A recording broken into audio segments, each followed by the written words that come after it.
Halo Midikers, gimana kabarnya? Sehat? Di video kali ini Mimin akan membawakan alur cerita dari film berjudul 47 Ronin yang dirilis pada tahun 2013. Film ini diangkat dari kisah nyata yang menceritakan prajurit samurai yang nekat menentang maut demi menuntut keadilan atas kematian tuannya. Dalam misi berbahaya ini mereka tak hanya berhadapan dengan manusia biasa, melainkan juga para penyihir dan iblis yang terkenal sebagai ras terkuat. Langsung saja tanpa berlama-lama lagi, mari kita bahas alur ceritanya.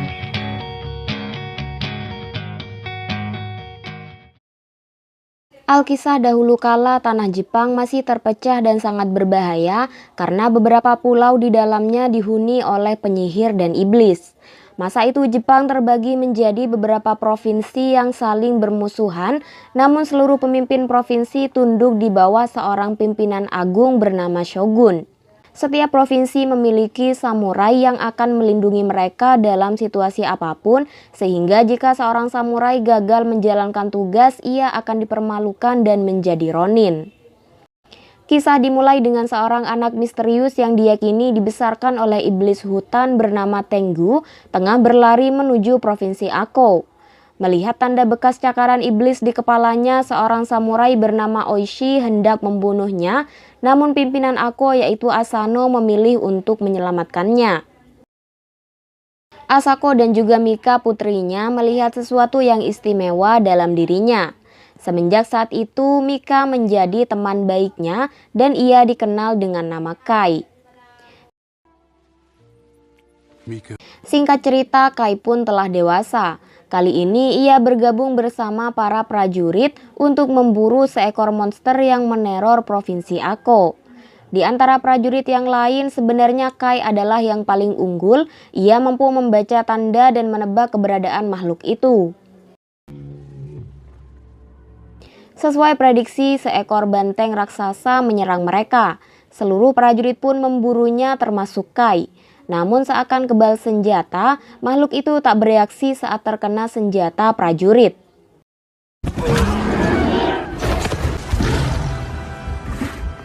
Yasuno dan Kai terus mengejarnya hingga saat nyawa Yasuno terancam, Kai bertindak heroik dan berhasil membunuhnya.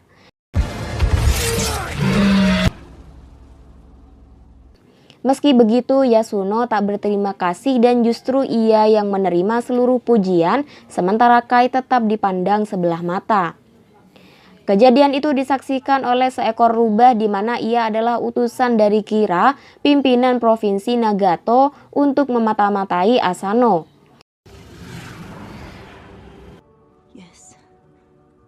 Sementara itu di Ako, Mika tengah mempersiapkan penyambutan shogun.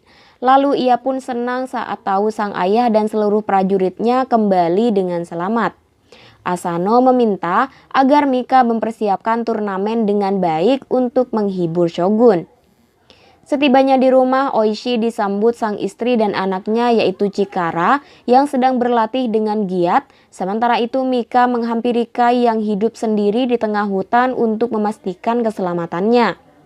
Disinilah kita baru tahu bahwa mereka berdua saling mencintai, namun Kai sadar ia hanya prajurit biasa, sementara Mika adalah seorang tuan putri.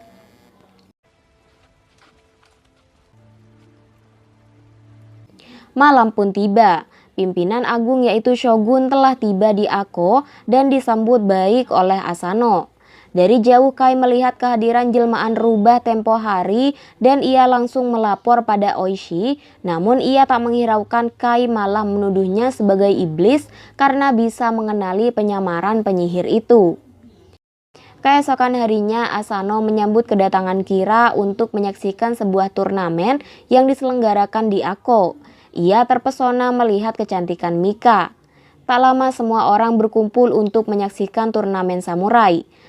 Dan di waktu bersamaan, penyihir itu mendatangi Yasuno yang akan bertarung hari ini.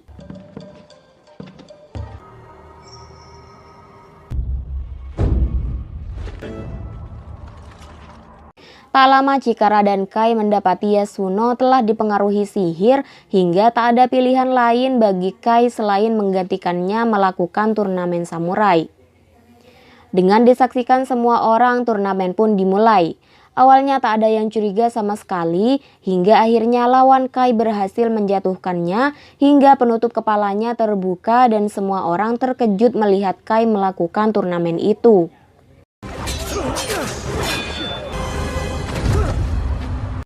Melihat Kai, Shogun langsung menyadari bahwa ia bukan seorang samurai dan tanpa basa-basi, Shogun memerintah untuk membunuhnya.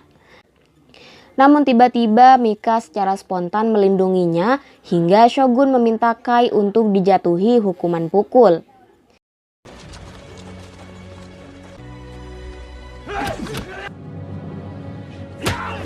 Sementara itu Asano juga marah atas tindakan Mika untuk melindungi Kai. Malam hari pun tiba. Penyihir itu yang diketahui bernama Mizuki membujuk Kira untuk merebut Ako. Ia menciptakan sebuah sihir dari darah Kira dalam wujud laba-laba. Tak lama Mizuki terlihat mendekati kamar Asano dan melepaskan laba-laba itu hingga membuat Asano terpengaruh ilmu sihir.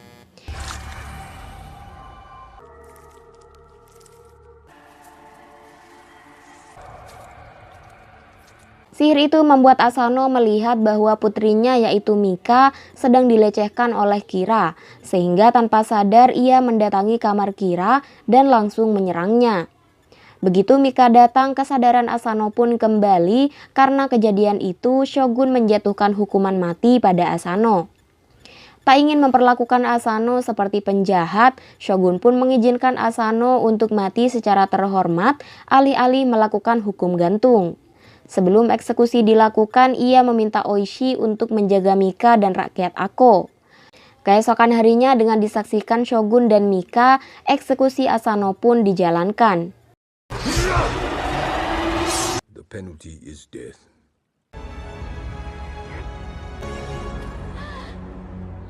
Oishi berusaha menahan pasukan untuk balas dendam atas kematian Asano karena jika hal itu sampai terjadi, Ako bisa dihancurkan oleh Shogun. Mika meminta Shogun memberi perlindungan pada Ako sampai putri Mika menikah. Mika tak menduga reaksi Shogun adalah menyatukan provinsi Ako dan Nagato dengan ikatan pernikahan antara Mika dan Kira setelah masa berkabung Mika berakhir. Tak hanya itu, setelah kematian Asano, Oishi dan samurai lainnya ditetapkan sebagai ronin, lalu Oishi ditahan di bawah tanah.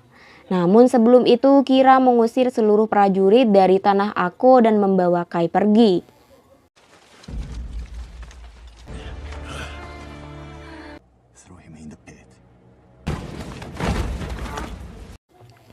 Setahun kemudian Oishi dibebaskan dan diserahkan kembali ke keluarganya. Dari istri dan putranya, ia baru tahu bahwa seluruh prajurit Ako telah pergi. Putri Mika telah dibawa ke istana Kira untuk mempersiapkan pernikahan, sementara Kai dikabarkan telah dijual sebagai budak. Mendengar itu, Oishi pun berniat pergi dan dengan berat hati harus meninggalkan istri dan anak tercintanya. Tibalah Oishi di sebuah tempat misterius di mana ia langsung disambut oleh seorang foreman, di mana Oishi langsung diarahkan ke sebuah turnamen yang di sana Kai dengan skill bertarung yang menakjubkan sedang berduel dengan monster dengan ukuran tubuh yang cukup besar.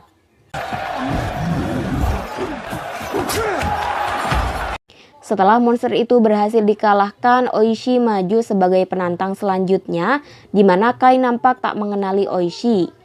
Begitu nama Mika disebut, Kai pun langsung bergegas melarikan diri dari tempat itu bersama Oishi.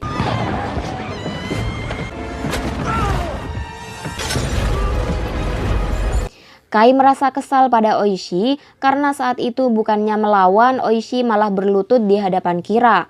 Namun saat ini Oishi meminta Kai bergabung untuk menyelamatkan Mika dari istana Kira. Sementara itu di Nagato, Kira sedang berlatih tarung yang disaksikan oleh Mika. Tak lama berita tentang Oishi dan Kai sampai di telinganya. Kira memerintahkan Mizuki untuk mencari mereka dan membunuhnya. Saat ini Oishi dan Kai telah tiba di Danau Hitam, di mana Chikara telah mengumpulkan seluruh mantan prajurit yang telah terpencar atas perintah Oishi sebelumnya.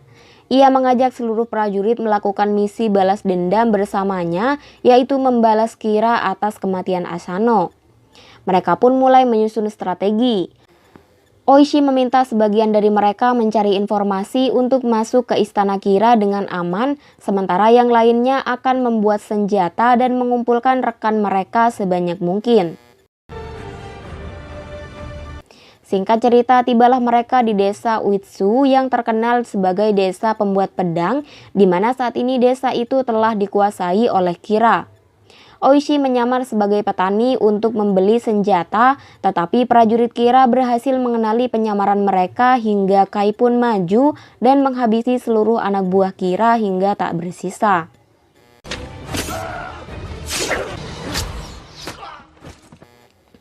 Mengetahui fakta bahwa Kira telah semakin kuat, mereka menyadari bahwa senjata yang mereka miliki tak akan cukup. Kai mengusulkan agar Oishi mengambil senjata dari Pulau Tenggu, tempat Kai dibesarkan dan ditempa oleh para iblis. Hingga Kai menyadari jati dirinya sebagai manusia dan melarikan diri ke Ako. Sementara itu, salah satu rekan Oishi yaitu Isogai tengah mendatangi sebuah rumah bordir untuk mencari tahu kapan tepatnya Kira meninggalkan istana. Hingga akhirnya Isogai bertemu dengan seseorang bernama Yuki tidak pakai kato. Saat ini Kai dan yang lainnya telah tiba di hutan Tenggu.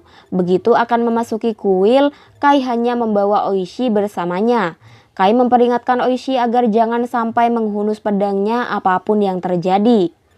Lalu Kai meninggalkan Oishi di depan patung Buddha dan Kai sendiri menemui gurunya yaitu Tenggu.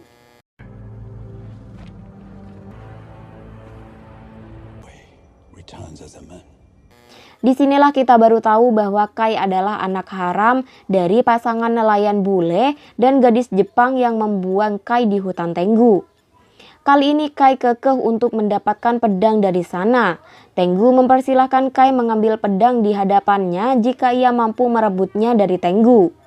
Tak lama Oishi dihampiri seluruh anak buahnya, di mana hal itu membuat salah satu Tenggu bangkit hingga terjadilah pertarungan yang sangat sengit. Oishi terus mendapat bisikan untuk menghunus pedang dan menyelamatkan orang-orangnya.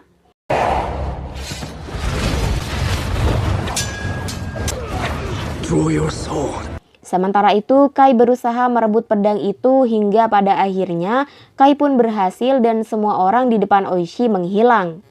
Dan ternyata apa yang terjadi pada Oishi hanya ilusi untuk melihat seberapa pantas pedang-pedang itu di tangannya.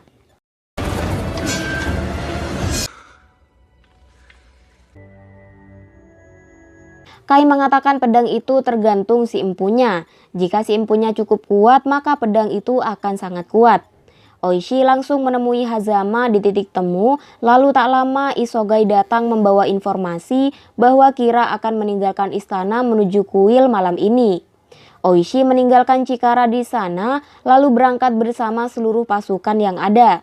Singkat cerita, malam pun tiba. Mereka pun telah sampai di sebuah kuil sesuai arahan Isogai untuk membunuh Kira. Hingga tiba-tiba mereka baru tersadar bahwa keberadaan mereka di sana adalah sebuah jebakan yang dipersiapkan oleh Mizuki melalui Isogai. Pada insiden itu, Oishi harus kehilangan sebagian rekan-rekan setianya sebelum akhirnya Oishi dan beberapa rekan lainnya berhasil mengamankan diri.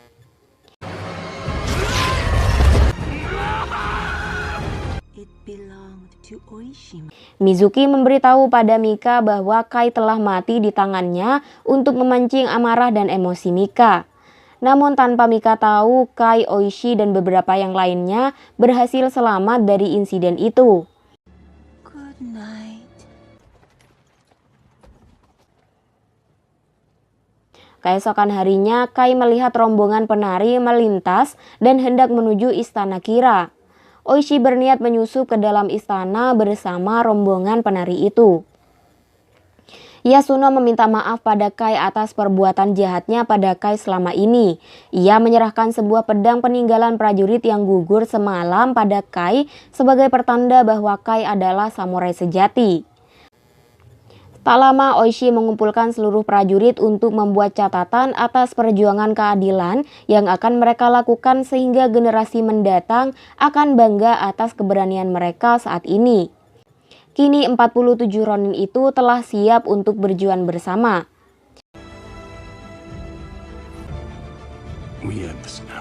We're 47.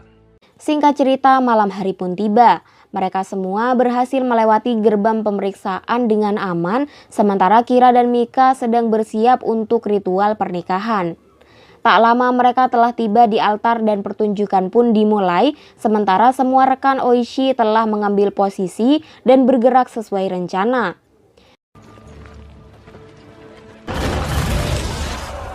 Secara diam-diam, sebagian dari mereka membunuh satu persatu prajurit Kira bersamaan dengan irama pertunjukan yang dilakukan Oishi di atas panggung, sehingga tak satu pun mendengar aksi mereka. Mika mulai mencurigai keberadaan samurai ayahnya di sekitarnya, hingga tibalah saatnya Oishi mengungkap identitasnya dan menyerang istana secara terang-terangan.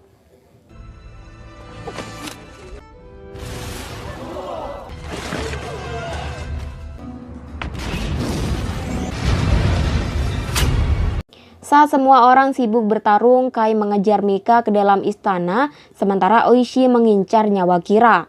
Tak lama, Kai dan Mika pun bertemu. Namun masalah tak berhenti di situ, karena secara tiba-tiba Mizuki mendatangi mereka berdua dan langsung menyerang Kai dalam wujud terkuatnya, yaitu seekor naga. Mizuki menyerang Kai dengan brutal, namun nampaknya pedang Kai cukup kuat bahkan untuk menahan semburan api dari Mizuki. Tak lama setelah jatuh bangun menghadapi Mizuki, pada akhirnya Kai memanfaatkan teknik sihir Tengu hingga Mizuki pun berhasil dibunuh saat itu juga.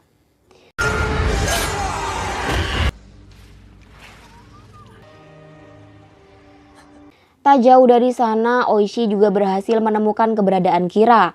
Dengan membawa dendam atas kematian tuannya, Oishi pun mulai bertarung dengan semangat menang dan skill yang sangat sulit untuk dikalahkan. Pada akhirnya, Kira pun berhasil dipenggal oleh Oishi dan Oishi pun membawa kepalanya ke hadapan seluruh prajurit Kira.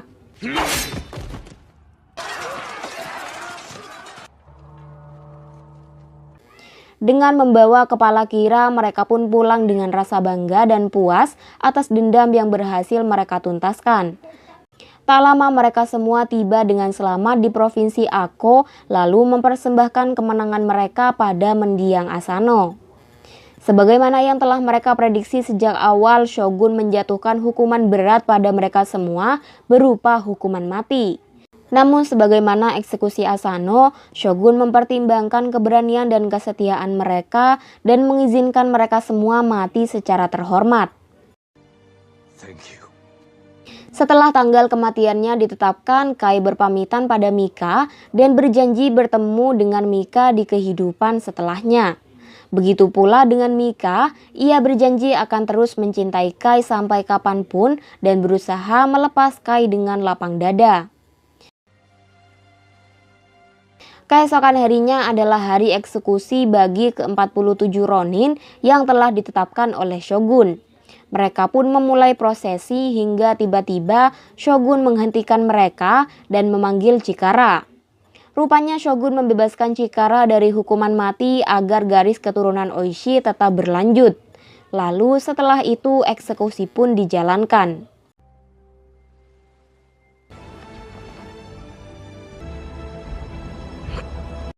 Sejak saat itu, ke-47 Ronin itu dikenal sebagai contoh keberanian dan pejuang keadilan oleh masyarakat Jepang hingga saat ini. Dan disitulah film pun berakhir.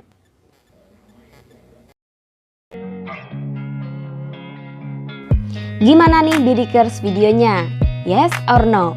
Tulis pendapat kalian di kolom komentar ya. Mimin ucapkan terima kasih buat kalian yang telah menonton sampai akhir. Seperti biasa, saksikan terus video-video menarik dari Movie Addict yang tayang setiap editannya beres. Mimin pamit undur diri dan sampai jumpa di video selanjutnya. Bye-bye.